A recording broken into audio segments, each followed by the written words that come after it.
જય જવાન જય કિસાન। આજે અમે બધા જ કિસાન સહકાર સમિતિ જે એક આંદોલન લઈને સમગ્ર ગુજરાતના ખેડૂતોનો પ્રાણ પ્રશ્ન એવો દેવા માફી, 2019નો પાક વીમોની ઝડપથી ચૂકવણી અને 200 મણ મગફળી સરકાર ખરીદે, આ ત્રણ માંગને લઈને 10 ઓક્ટોબરથી જે શરૂઆત કરી છે જૂનાગઢથી અને પરેશભાઈના નેતૃત્વમાં, એ અમે જે માંગ મૂકી અને સરકારે સુધી એ વાત પહોંચી ત્યારે સરકારે એ માંગને સમજવા માટે આમંત્રણ આપ્યું અને સમિતિ ગુજરાતના કૃષિ મંત્રી સુધી રૂબરૂ મળી અને આ ત્રણ મુદ્દાની રજૂઆત કરી છે।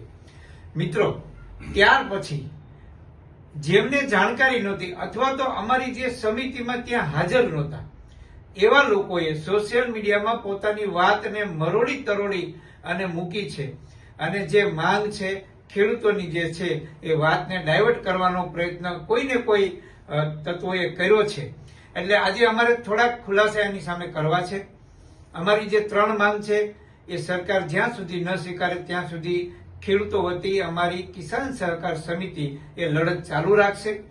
પણ પરેશભાઈ ઉપર જે આક્ષેપો થયા છે કે તમે ગાંધીનગર જઈ પડીકું લઈ લીધું, કોઈએ 25 લાખ રૂપિયા લઈ લીધા, એવા ખુલ્લેઆમ મેસેજો અને આક્ષેપો કર્યા છે।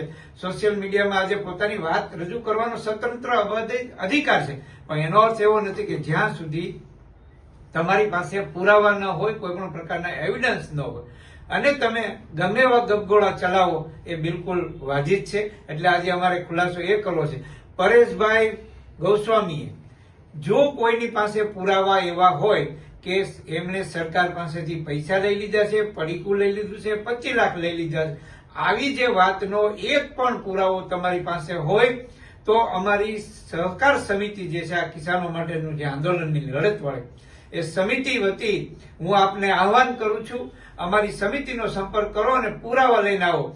હું ડંકાની ચોટ ઉપર કહું છું સમિતિ વતી બધાને કે પરેશ ગોસ્વામીએ ક્યાંય પણ જો પૈસાની લાલચમાં આવી અને કોઈ કામ કર્યું હોય છે કે અથવા તો પૈસા ક્યાંયથી લીધા હશે તો જૂનાગઢની બજારમાં એને ટકો કરી અને ગધેડા ઉપર ફેરવવાની અમારી સમિતિએ આજે નિર્ણય લીધો છે। પણ એ પહેલા આપને પણ કહી દઉં છું કે વાહિયાત વાતો કરતા પહેલા પુરાવા સાથે રજૂ કરજો।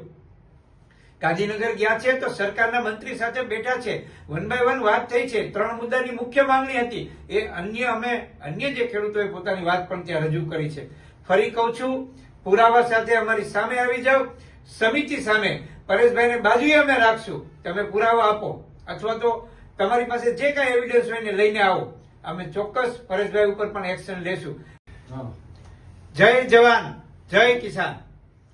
આજે અમે બધા જ કિસાન સહકાર સમિતિ જે એક આંદોલન લઈને સમગ્ર ગુજરાતના ખેડૂતોનો પ્રાણ પ્રશ્ન એવો દેવા માફી, 2019નો પાક વીમોની ઝડપથી ચૂકવણી અને 200 મણ મગફળી સરકાર ખરીદે, આ ત્રણ માંગને લઈને 10 ઓક્ટોબરથી જે શરૂઆત કરી છે જૂનાગઢથી અને પરેશભાઈના નેતૃત્વમાં, એ અમે જે માંગ મૂકી અને સરકારે સુધી એ વાત પહોંચી ત્યારે સરકારે એ માંગને સમજવા માટે આમંત્રણ આપ્યું અને સમિતિ ગુજરાતના કૃષિ મંત્રી સુધી રૂબરૂ મળી અને આ ત્રણ મુદ્દાની રજૂઆત કરી છે।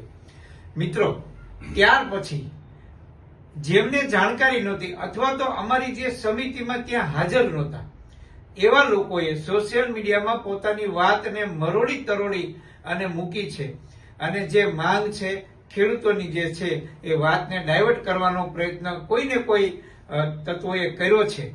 એટલે આજે અમારે થોડાક ખુલાસા એની સામે કરવા છે। અમારી જે ત્રણ માંગ છે એ સરકાર જ્યાં સુધી ન સ્વીકારે ત્યાં સુધી ખેડૂતો વતી અમારી કિસાન સહકાર સમિતિ એ લડત ચાલુ રાખશે। પણ પરેશભાઈ ઉપર જે આક્ષેપો થયા છે કે તમે ગાંધીનગર જઈ પડીકું લઈ લીધું, કોઈએ 25 લાખ રૂપિયા લઈ લીધા, એવા ખુલ્લેઆમ મેસેજો અને આક્ષેપો કર્યા છે। સોશિયલ મીડિયામાં આજે પોતાની વાત રજૂ કરવાનો સ્વતંત્ર અધિકાર છે, પણ એનો અર્થ એવો નથી કે જ્યાં સુધી તમારી પાસે પુરાવા ન હોય, કોઈ પણ પ્રકારના એવિડન્સ ન હોય અને તમે ગમે એવા ગપગોળા ચલાવો એ બિલકુલ વાજિબ છે। એટલે આજે અમારે ખુલાસો એ કરવો છે, પરેશભાઈ ગોસ્વામીએ જો કોઈની પાસે પુરાવા એવા હોય કે એમણે સરકાર પાસેથી પૈસા લઈ લીધા છે, પડીકું લઈ લીધું છે, 25 લાખ લઈ લીધા છે, આવી જે વાતનો એક પણ પુરાવો તમારી પાસે હોય તો અમારી સહકાર સમિતિ જે છે આ કિસાનો માટેનું જે આંદોલનની લડત વાળી એ સમિતિ વતી હું આપને આહવાન કરું છું, અમારી સમિતિનો સંપર્ક કરો અને પુરાવા લઈને આવો. હું ડંકાની ચોટ ઉપર કહું છું સમિતિ વતી બધાને કે પરેશ ગોસ્વામીએ ક્યાંય પણ જો પૈસાની લાલચમાં આવી અને કોઈ કામ કર્યું હોય છે કે અથવા તો પૈસા ક્યાંયથી લીધા હશે તો જુનાગઢની બજારમાં એને ટકો કરી અને ગધેડા ઉપર ફેરવવાની અમારી સમિતિ આજે નિર્ણય લીધો છે. પણ એ પહેલા આપને પણ કહી દઉં છું કે વાહિયાત વાતો કરતા પહેલા પુરાવા સાથે રજૂ કરજો. ગાંધીનગર ગયા છે તો સરકારના મંત્રી સાથે બેઠા છે, 1 by 1 વાત થઈ છે, 3 મુદ્દાની મુખ્ય માંગણી હતી. એ અન્ય જે ખેડૂતોએ પોતાની વાત પણ ત્યાં રજૂ કરી છે. ફરી કહું છું, પુરાવા સાથે અમારી સામે આવી જાઓ. સમિતિ સામે પરેશભાઈને બાજુએ અમે રાખશું. તમે પુરાવા આપો અથવા તો તમારી પાસે જે કાંઈ એવિડન્સ હોય એને લઈને આવો. અમે ચોક્કસ પરેશભાઈ ઉપર પણ એક્શન લેશું.